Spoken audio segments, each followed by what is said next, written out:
It's got Africa's biggest population and it's enjoyed democracy since 1999. But kidnappers are demanding money. If you pay ransoms, kidnapping continues. Over 100 students kidnapped from a school in Nigeria's Kaduna state. Armed groups have killed more than 36,000 people in the past 10 years. The only way to end kidnapping is for society to take a stand that we will not pay. Burdened by inflation, economic stagnation. Despite being Africa's largest economy, it does have high unemployment at more than 33%. The human rights group Amnesty International says it has received credible and disturbing evidence that Nigerian security forces shot and killed at least 12 people taking part in peaceful protests last night in the country's largest city, Lagos. A city in chaos.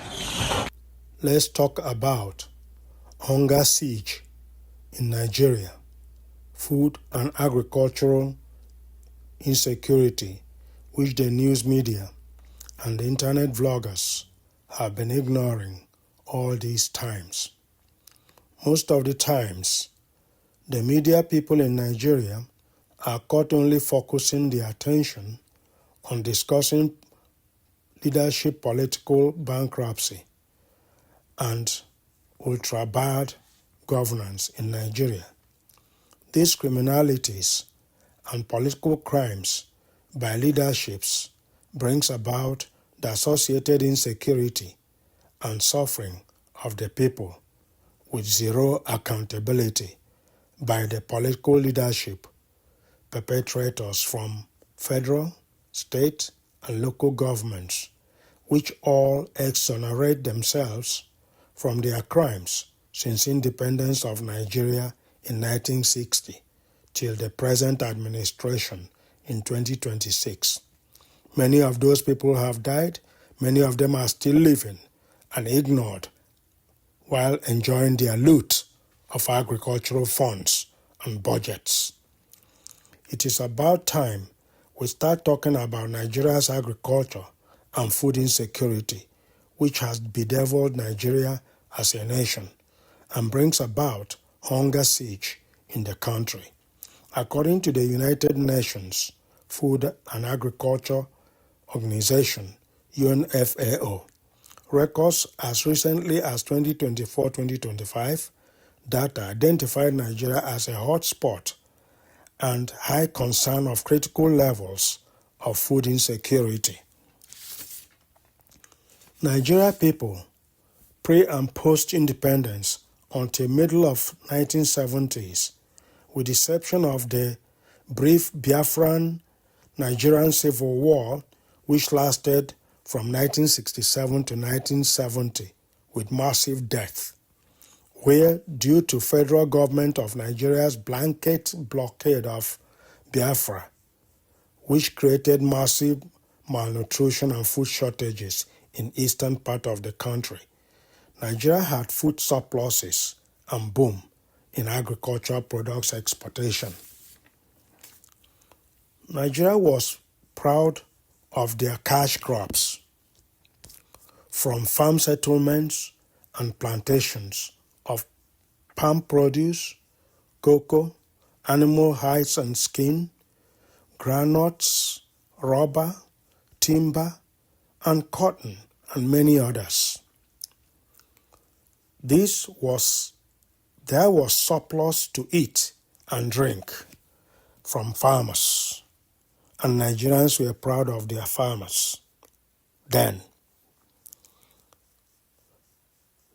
Little by little, everything disappeared, and no one seems to care anymore, even till now, while Nigeria is now importing foreign foods in mass. Most of the blame on this misfortune is on public fund leadership fund looting and corruption and careless, unaccountable stealing of funds and outright stealing of money allocated for agricultural development without accountability. This individual self-determined, unaccountable corruption and looting by leaderships at all levels of governance, federal, state, local government and council, and traditional leaders and other authorities have laid a huge hunger siege for Nigeria, created food insecurity and malnutrition, and for the larger population of the people. No country such as Nigeria can make food and agriculture a success story when corruption at all levels of governance fails to apply national budgets as allocated. Shameful thing to think about. And shameful to be proud of yourself as a Nigerian on this category. It generates lots of negative blames and negative problems to such a nation, which brings in mind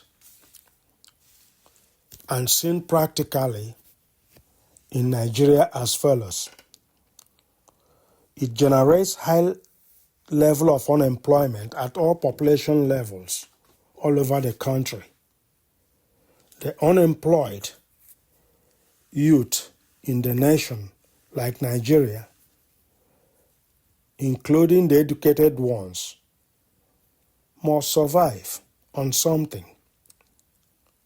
In a nation like Nigeria, where their leadership deliberately and criminally and selfishly loot money and stash them far away.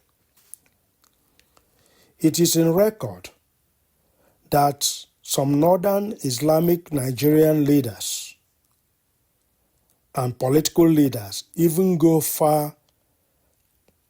as far as to cover their corruption and stealing by using religion or creating crisis and confusion in the country. Such situations bring about recruitment, incitements of the unemployed youths and rural farmers to carry arms and ammunition, which politicians imported from as far as Iran and Turkey, and from wherever they can find it, like Libya, and create terrorism and banditry against farmers and herders. They also go as far as Gambia and the rest of the Futajalon area to bring in Fulani headsmen, Fulani criminals and bandits, and even invite ISIS and Boko Haram, creating problems for the country and creating violence that displace and kill rural farmers and herdsmen of any religious sect, both Christians, non-violent Muslims, traditional religious people, and any other person in between. With these kinds of banditry for ransom and terrorism, which is well recorded, and that government at all levels pay ransom to even dine and eat and make merriments with the bandits and terrorists leaders. This fuels the insurgency and massacre the rural farmers. My concern here is about food insecurity. To save their lives, farmers in many areas of the country no longer feel safe in their homes, farms, and bushes around them. So they flee into government-created IDPs to save their lives and doing nothing.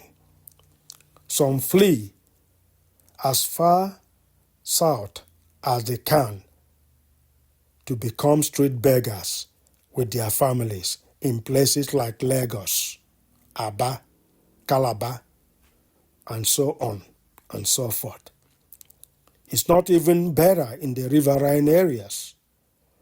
It is well documented that activities in crude petroleum oil mining has completely devastated the land, the rivers, the streams and creeks, to the extent that farmers in those places in the south no longer produce fishes, food crops, and many other agricultural produce in their areas, and their lands are completely soaked and degraded.